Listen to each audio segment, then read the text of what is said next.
Sabe quando um processo judicial começa? A primeira pergunta que surge é: para qual juiz ele vai? Com milhares de juízes no Brasil, essa decisão não é um sorteio. Hoje a gente vai desvendar exatamente o que é a competência e como o sistema decide quem vai julgar cada caso. Pois é, o poder de julgar é do Estado. Isso é um fato. Mas como é que ele organiza essa tarefa gigantesca? Como ele direciona cada processo para o juiz certo? Com certeza não é de forma aleatória. Existe um método, um conjunto de regras bem definido para isso. Ok, vamos começar do começo. Para entender como esse poder todo é dividido, primeiro a gente precisa entender o que é o poder na sua totalidade. No direito, o nome disso é jurisdição. A jurisdição é como se fosse um poderzão, uma fonte única de autoridade. É a capacidade total que o Estado tem de dizer o direito, de resolver os conflitos.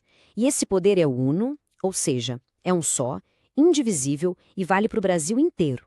Em teoria, todo e qualquer juiz possui essa mesma autoridade.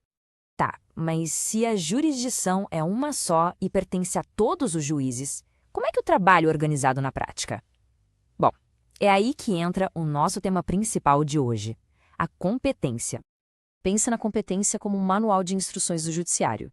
É ela que pega aquele poder imenso da jurisdição e o distribui, fatiando e definindo os limites de atuação de cada juiz. Basicamente, é a regra que diz: olha, este caso aqui é seu e aquele outro não é com você. A analogia com o hospital é simplesmente perfeita para a gente entender. Imagina que o hospital inteiro tem o poder de curar. Isso é a jurisdição. Já a competência é a triagem.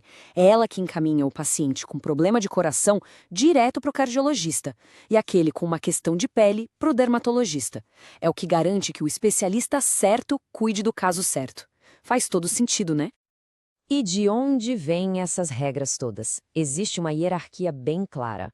Tudo começa lá no topo, com a nossa Constituição Federal.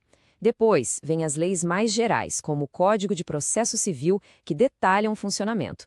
E, por fim, as normas de cada tribunal e as leis estaduais refinam ainda mais essa distribuição. Agora que a gente já entendeu o que é competência, vamos ver que ela tem, digamos, duas caras, dois tipos fundamentais. E a diferença entre eles é importantíssima. A gente tem a competência absoluta e a competência relativa. A distinção entre as duas é fundamental. A competência absoluta, como o nome já diz, é mais rígida porque protege o interesse público, o interesse de toda a sociedade. Por isso, qualquer um pode apontar o erro, e o próprio juiz tem o dever de agir.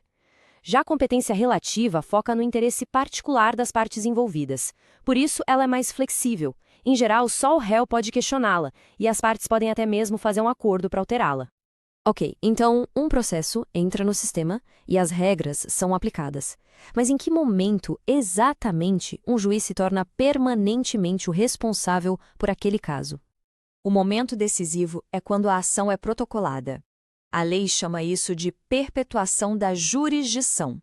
Isso quer dizer que, a partir do momento em que o processo é registrado, aquele juiz fica travado como responsável pelo caso. A regra é que ele vai cuidar do processo até o fim, mesmo que as circunstâncias mudem no meio do caminho. É claro que existem exceções, mas são bem raras. A competência só muda depois de já estar fixada se, por exemplo, aquele tribunal ou vara deixar de existir ou se houver uma mudança na lei sobre a competência absoluta, aquela que, como a gente viu, é de interesse público e, por isso, mais rígida. Vamos agora para um ponto super prático e que teve uma mudança na lei muito recente e significativa agora em 2024, a famosa escolha do foro pelas partes em um contrato. O tal do foro de eleição é basicamente um acordo dentro de um contrato. Antes mesmo de qualquer problema aparecer, as partes já definem em qual comarca, em qual cidade um eventual processo deverá ser julgado. Isso se encaixa na competência relativa, que a gente viu que pode ser modificada pela vontade das partes. Até pouco tempo atrás, a regra era bem simples. Para a cláusula de eleição de foro valer, bastava estar por escrito e se referir claramente ao contrato em questão. Era uma liberdade bem ampla que as partes tinham. Mas isso mudou, e mudou bastante. Uma nova lei, de 2024, adicionou um requisito fundamental. Agora, não basta só estar no contrato. O foro escolhido precisa ter uma conexão real com o caso. Tem que ser o domicílio de uma das partes ou o local onde a obrigação do contrato deve ser cumprida. Aquela liberdade de escolher um foro completamente aleatório, muitas vezes só para dificultar a defesa da outra parte, acabou. E para reforçar ainda mais, a lei agora considera o uso de um foro sem nenhum vínculo com o caso como uma prática abusiva.